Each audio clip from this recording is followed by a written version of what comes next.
The road was quiet that Saturday morning. Dark clouds still cloaked the sky, and the faint orange light of dawn hadn't yet broken through. I was late for work, and my tires hummed against the asphalt as I sped down the highway. Middle lane, focused, distracted by time. Coffee sat untouched in the cup holder. The radio whispered something forgettable. Everything felt routine until it didn't. In my left side mirror, headlights surged forward, growing larger far too fast. A black Honda Civic, faster than the flow of traffic, was weaving through lanes like a needle through fabric. I instinctively glanced over as it passed me. The driver was a man, stone-faced, eyes sharp and fixed. But there was something strange in the way he stared at me, as if he wasn't just passing by, but watching, calculating. Then in a split-second flash, I saw her, a woman, in the back seat. Her face was pale, her eyes wide with panic. She was hitting the rear window with a fist, again and again. Desperate, wild. I blinked, stunned. Was this a prank? A cry for attention? A domestic argument taken too far? But the next moment answered everything. The man's arm shot into the back seat. He struck her, hard. Her body lurched backward, and she disappeared from the window. The car swerved violently, correcting its course with an angry jolt of the wheel. My stomach dropped, my chest tightened. That woman, she wasn't just scared. She was begging for help, and no one else was looking. I eased off the gas. My mind raced. Was I really seeing this? Could it be what it looked like? The idea of doing nothing sickened me. But so did the idea of following someone who might be violent, armed, dangerous. My hands trembled slightly on the steering wheel. Then I made a choice. I floored it.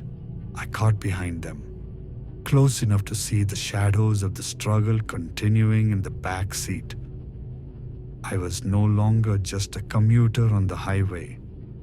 I was the only person who knew she was in that car, and maybe the only chance she had. I stayed behind the black Honda, my eyes locked on his every move.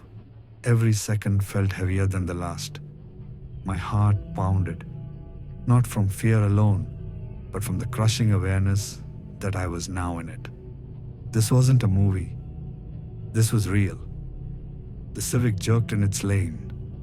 I saw the man's arm lash backward again. The woman's silhouette fought to stay upright, her hands flailing. Every movement from her screamed the same message. Don't look away. The driver must have realized I was following him. His brake lights suddenly flared, red against the dark sky, and he began to slow down. Not a casual slow, a calculated one. He was watching me in his mirror. I could feel it. He knew I'd seen too much. My instincts screamed at me, this is getting dangerous. I didn't know if he had a weapon. I didn't know if I was making things worse for her. But I couldn't abandon her. Not now. I made a split-second decision. I took the next exit ramp, but I didn't leave. I slowed just enough to slip off the road and waited behind a cluster of trees. My breath was shallow. My hands tightened on the wheel. I watched for the Civic to pass. There. Headlights. The black shape blurred by. I didn't hesitate. I turned the wheel hard, cutting across the damp grass, tires skidding as I re-entered the highway. Now behind him again. This time, I was on the phone with 911. My voice trembled as I gave them every detail, the make and model, the direction, the situation. They told me to stay on the line. A state trooper was being dispatched ahead, but the man wasn't slowing down. He was speeding up. 150 kilometers per hour. 160th. The wind roared against my windows. I felt every vibration in the steering wheel. The road turned into a blur, and still I chased. I tried to overtake him, thinking if I could box him in, maybe I could force him to stop. But he swerved again, aggressively, blocking me with reckless precision. And then it happened. He slammed on the brakes, his door burst open, and he ran straight at me. I froze. In his hand, something dark, metallic, maybe a weapon. I couldn't breathe. I threw the car into reverse and slammed the pedal. My tires screeched. The distance widened as he chased me on foot. Something wild and unhinged in his movements. Then he stopped. I shifted into drive and flew past him before he could double back to his car. The 911 operator's voice cut through the chaos.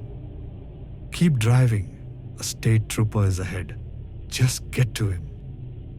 I pushed the car harder than I ever had. Behind me, the Civic reappeared, closer now. He was chasing me, tailgating like a demon. The highway was empty except for us, and the speedometer climbed. 170, 180. My hands were slick with sweat. My vision tunneled. And then, flashing lights, red and blue, like a divine flare in the night. Relief poured through me like thunder breaking silence. The trooper's car emerged, slipping in behind the Civic. I slowed slightly, letting the drama unfold in my mirror. The man tried to veer, tried to escape, but there was nowhere left to run. He pulled onto the grass. I followed and stopped, but carefully 2 car lengths away. I still didn't know what he was capable of. The officer exited his vehicle, weapon drawn, commanding. The man raised his hands. He was forced to the ground, handcuffed. The chaos for a moment was still, and then she emerged. The woman. She stepped out of the back seat slowly, stumbling. Her face was bruised. Her lip bled. Her clothes were torn. She looked like someone who had been dragged through a nightmare. But her eyes were alive. Tears streamed down her cheeks as she met mine across the flashing lights and morning mist. And then she smiled, a broken, fragile smile. She mouthed the words I'll never forget. "Thank you. You saved my life." She ran toward me and collapsed into the arms of the paramedic behind me. But even then, she kept turning to look at me, like she still couldn't believe she was free. I later learned the full story. That man was her ex-boyfriend. He'd come to her home that morning, demanding to talk. She refused. He snapped, beat her, dragged her to his car, locked the child lock so she couldn't escape, drove with her, God knows where. And if no one had noticed, if no one had cared, she might have vanished forever. I wasn't a hero. I was just awake, just paying attention, and I acted. Maybe that's all it takes sometimes. Not a cape, not a weapon, just someone willing to look twice and not turn away. So the next time something feels off, when your gut whispers, "This isn't right," don't ignore it. Don't stay silent, because you never know. You might be the only one watching through that window. If this story moved you, share it. Spread awareness. Speak up. Stay alert. You might save someone's life too.